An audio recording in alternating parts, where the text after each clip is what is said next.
আমরা যদি পৃথিবী দিয়ে শুরু করি, আলাম নাজআলিল আরদা মিহাদা, আমরা কি জমিনকে তোমাদের জন্য বিছানা স্বরূপ বানাইনি? ওয়াল জিবালা আওতাদা, এবং পর্বতমালাকে পেরেক। কোরআনের ভাষ্য মতে পৃথিবী ঘুরতে থাকে আর পাহাড়গুলো পৃথিবীকে ধরে রাখে এক জায়গায়। আরবিতে পৃথিবী শব্দটা হচ্ছে স্ত্রীবাচক আর পাহাড় শব্দটা পুরুষবাচক।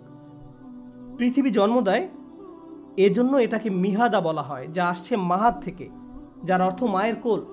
পুরুষদের বলা হয়েছে পরিবারকে সাহায্য করতে, ধরে রাখতে, শান্তি আনতে ইত্যাদি। প্রথমে আল্লাহ বলেন পৃথিবী আর পাহাড় একটি জুটি, এরপর তিনি বলেন পুরুষ ও স্ত্রী জুটি। ওয়া খালাকনাকুম আজওয়াজা, আমি তোমাদেরকে জোড়ায় জোড়ায় সৃষ্টি করেছি। কত সুন্দর বর্ণনা। এখন আসি পৃথিবী আর পাহাড়ের আলোচনায়। এরা একসাথে আছে।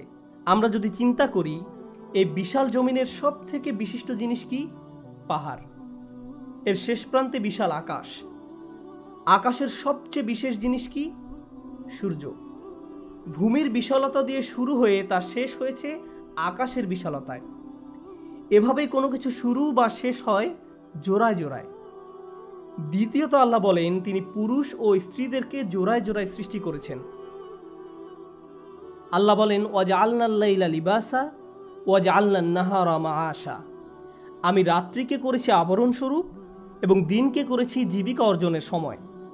একদিকে তিনি বলছেন পুরুষ ও মহিলার কথা, অন্যদিকে তাদের তুলনা দিয়েছেন রাত ও দিন দিয়ে, যেটা বেশ চমৎকার।